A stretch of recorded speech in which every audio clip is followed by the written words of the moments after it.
All right, welcome back to Cleveland Browns Daily, brought to you by Ballybet, a sports betting partner of your Cleveland Browns, now live in Ohio. What a treat, kicking off hour number 2 with a returning member of the Cleveland Browns, Rodney McLeod. Rodney, welcome back, man. Man, I'm excited to be back. I can tell. I see the smile. Let's start with, Right. How's the arm? How are you feeling? Man, it's good. Things are progressing well. I expect to make a full recovery. And honestly, it's been a straightforward procedure. I've gone through ACLs, rotator cuffs, but the bicep has been straightforward. Nothing's ever seamless, but for the most part, I'm good. So feel strong. I'm lifting up my dog. I brought her in with me, so no issues. So I know how hard that had to be for you getting injured at the end of the season last year. But, in talking to guys like Ronnie and DeAnthony, you stayed so involved and so present and added so much behind the scenes that people didn't see.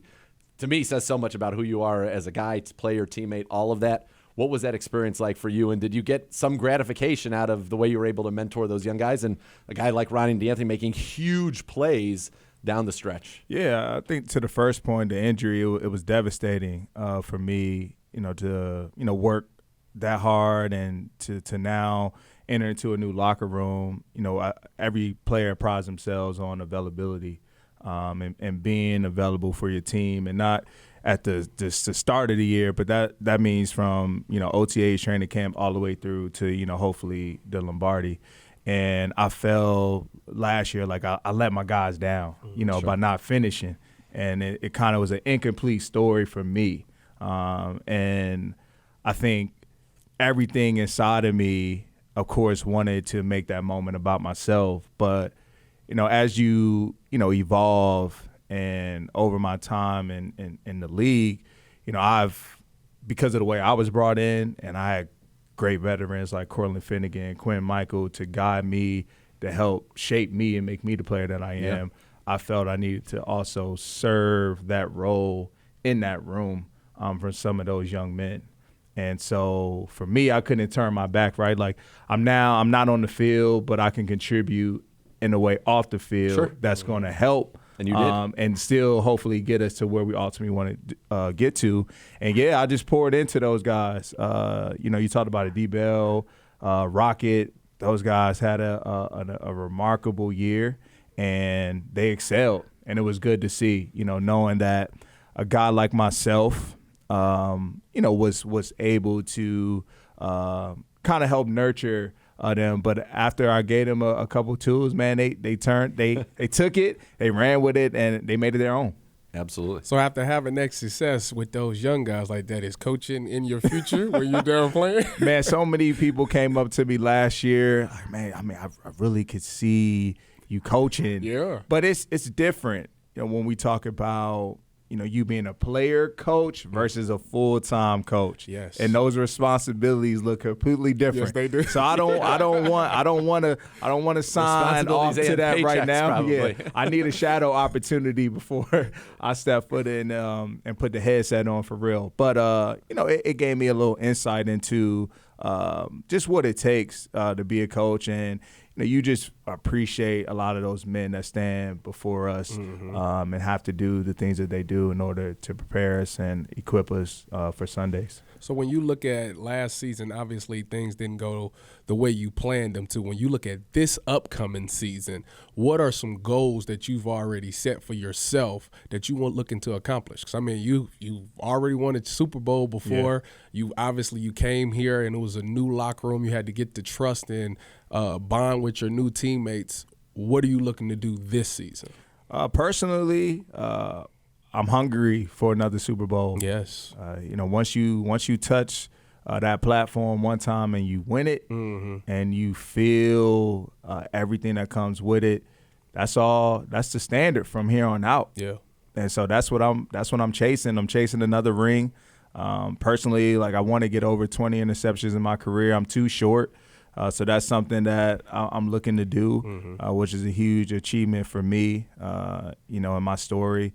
And honestly, just man, as a team, really looking to finish off the way we ended, just with the momentum. It obviously the ending wasn't what we hope for, but there's a lot to build off of the energy, the passion, the camaraderie, the togetherness, everything about it. We were clicking, and so I think if we take that and move forward into this new season with new guys on the team, we can go far. And I'm looking to have a complete year.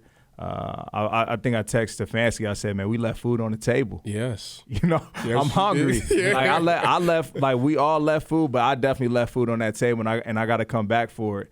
And for me, this is honestly saying like this is gonna be my last lap. Whatever happens, but I'm coming for it all, and I want it all. I love it. Yeah, we want it. We want you it all. got me. Listen, I'm about to come out of retirement. You want me to come with you? Let's do it. Let's do it. Let's go. So you mentioned it for you. I think about your room. Juan was dealing with that calf all year. Grant ended up missing time after having a great year and getting that contract. So there's probably all three of you that year didn't necessarily go the way that you wanted. And for you, you had been healthy for the most part since 2018. Yeah. So I'm sure it was a shock for all of you guys. And Juan had been healthy throughout his career. Grant obviously, after the initial, Achilles, had been healthy his career. Yeah, and I you point to, our room that extends over into the whole team, to various rooms and the whole team. Like, the storyline last year was, wow, like how are they going to overcome this injury and then this, and we did it every time. Yeah, we stood tall. It'd be nice to see this team healthy, by the way. And that's what I'm saying. Fully equipped. Let's come back and let's see how far we can go. You mentioned being a new guy coming in the locker room, and this will be now my 13th season here. I've seen a lot of locker rooms. I've never seen one like last year, and it felt like, to me, observing you and the respect you had from your teammates, respect your peers, the coaches, even Coach Banda loved obviously having you in his room and has thrilled your back, but it felt like you had been a Brown for forever, and in many ways like they were coming into your locker room. And for real, and that was a very unique thing for me to observe with this team, but there was something special about it. And I think you were very much kind of at the center of that. Yeah, I think a lot of it has to do with just the men that were in that locker room, because that's the hardest part about the game is trust and building that trust. And some of that was already, was there. It did exist, but it took a few more pieces just to link a few more arms together, which ultimately made us stronger. Yep. And you saw that come to life when we were hit with those adverse moments throughout the time, because a lot of teams, Coach told me you're going to face like 3 crises a year. You just never know what they're going to be, but it's the foundation that you build to be able to, when everything is going wrong, can you withstand the media, the fans, the family, maybe even drama, and all of these things looking to pierce that rock that you form. And is it truly durable? And you're going to find out in those moments. And I credit Stefanski and the staff for taking us out to Greenbrier, because I really felt in that moment that's where our identity and our togetherness was formed. We might get to do in it 8 again. days. You might get to do it again. Yeah, that's what I'm hearing. I'm not necessarily looking forward to like the conditions, but You're like, we did it once. It was great. But you have me. I'm a believer now. Yeah. I truly believe that it removed us from society and our day-to-day routines and forced us to just commit to ball and commit to one another. For that span of time, and that really paid dividend for us. Yeah, you can see it. When you watch the playoffs, obviously after we lost to the Texans, and you watch those playoffs, what was something that you learned, from looking at other teams? Maybe some other player taught you something. Maybe you looked at your Browns teammates and said, "Hey, we can do this." What was your thoughts as the playoffs was going on? As I watched on the sideline, I felt helpless because, again, like I talked about earlier, just availability and wanting to be a part. But I didn't see it as necessarily a loss for us. It's just a learning lesson, right? A lot of what was covered throughout the playoffs really just stems to, us making sure that we're fully, equipped for that moment. Yeah. And honestly, for a lot of guys, it was their first time. Yeah. And you don't know until you experience it what it's really like. Like, a lot of guys can try to explain it to you, but you have to live it for yourself.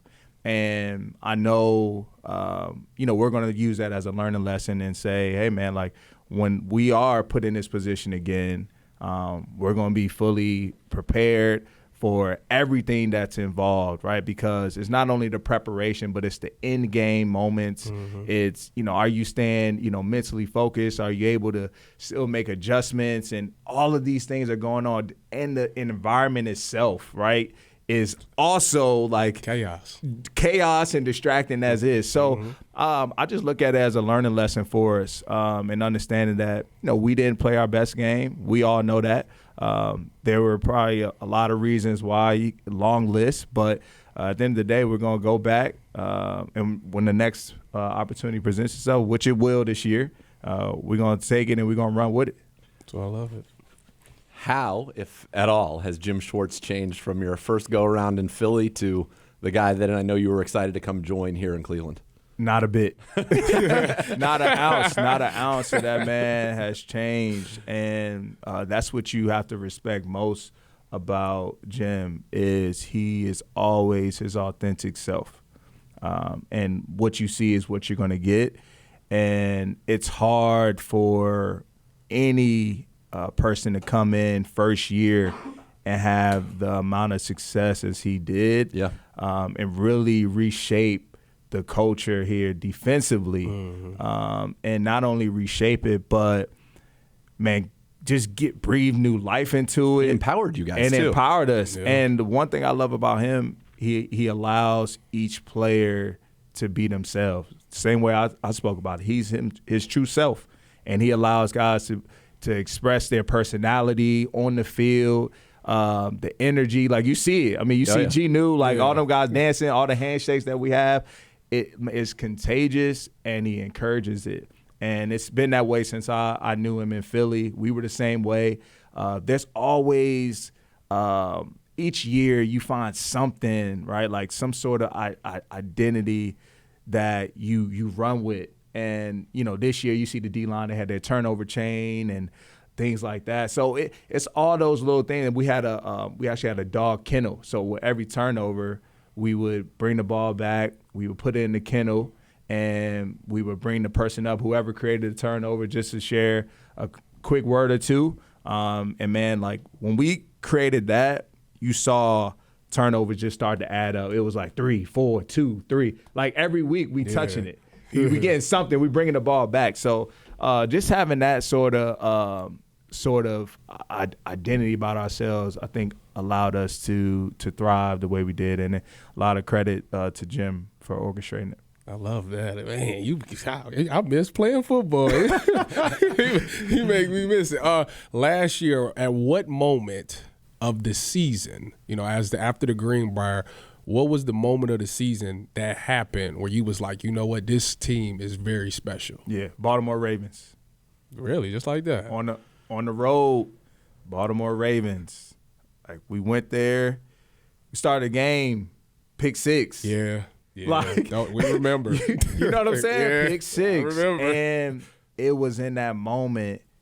And honestly, I think the next series defensively, we gave up like a 50-yard run, down the sideline. Yeah, so nothing was going right for us. Mm-hmm. In a game where we needed to win, they beat us at home. Yeah. We now stepping into they home territory, and we got to handle business. And all I remember is not seeing a guy flinch on the sideline. Like, nobody was wavered. Nobody was stressed. Nobody was panicked. And you look at that moment like, wow, like, because of what we've gone through, we're now equipped for this moment. Mm-hmm. We're now poised. We're focusing on the next play, not the previous play, and we're staying together, more importantly.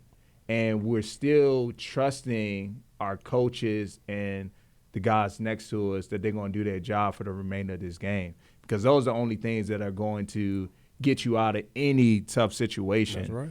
And so for us to play the way that we did in all phases, because it took every phase to win that game. And then credit for having like a man. Yeah. Like what? Yeah. He came out of halftime on some other. 14 to 14, balling. Then defensively, we get a pick six. Great. Yeah, I mean, she knew. everybody was stepping up. Mike Ford with an interception at the end of half, but like it took every ounce of that Cleveland Browns team to complete the mission. And when I look back on that moment, I said, that's it. Yeah. That's going to be the one right there. And everybody, a lot of guys will credit that game, to why we continue. And like I said, the next week we find out that on Wednesday we lose our quarterback. And then beat the Steelers. And then, I'm telling you, like that was the moment. That was the aha moment. Like, yeah, we've arrived. Yeah. So it in Baltimore, the way you kind of walk out, you end up coming down that thin stair to the buses. And so I was out there, and that was a game when I was like kind of talking to everybody. It was such a euphoric feeling, right? And it felt to me, from guys like you, even talking to Deshaun, like that was the moment, and you guys were like, we could go win the Super Bowl. I'm telling you, like that we found ourselves. Yeah. Like who we, that what's the coach Green? What's his Dennis Green. Dennis Green, right? Green. Yeah, They are who we thought we are. Yeah. And that's exactly how we felt. Like, man, everything we said about ourselves up until this moment, like that was it. That was that. And is that what fuels the hunger? Because you guys never got to see that. You had the moment and you were ready to run, and then didn't get an opportunity to do that, at least the way that you thought you were going to in that moment. Correct, because all of the pieces weren't in play. And so, now we're saying, look, we got all the pieces we need, and we could run the table. Yeah, I remember Deshaun even came off that. He's like, I'm me again. He's like, yeah, I'm back. Yeah, We're like back. that was a defining moment for us as a team last year, and it's gonna take more of that this year. Yeah, like leave no mistake about it. We're not a surprise anymore, right? And the hardest thing you can do in life is do something the second time. yeah. And so now that we're gonna step into the stage again, the lights will be shining bright for us because they understand, who we are. And we've now formed that identity about ourselves off the work that we did last year. So now the same work plus some got to go into this year in order for us to reach, that top of the mountain that we're seeking. I love it. And the division, by the way, nobody else took this offseason off. The division, I'm telling you, yeah. I looked at, I'm on social the other day, and then I scroll, and they're ranking every division, and there we go at number one. Yeah, we had number one, but there's nothing that you want more is to say, man, look, we handle business. We were able to raise that banner in the best division of NFL history, or even that year. And it took hard work and dedication, commitment, everything that comes with it. And it's nothing else that you want more. I don't want anything easy in life. I never had it that way. So either. you know what I'm saying? I know Like the feeling. I want your best. That's what brings out my best. So that's Let's what I'm go. expecting this year. Well, we are thrilled to have you back. I'm like, fired up. Look. yeah, why we got to wait till September, man? I know you can enjoy your summer. You probably got some more vacations lined up, but Rod, so happy to have you back because I think not only for what you bring and the elite play on the field, what you bring to this locker room, the leadership, all of it, the mentality that you were just talking about, the championship mentality, it's huge to have in this building. So we're so happy that you're back. Man, I appreciate it. Looking forward to it. Yeah, so are we. All right, we'll be back with more. I don't know if how we're following this up, I know, but we'll right? be back with more Cleveland Browns Daily, brought to you by Bally Bet right after this.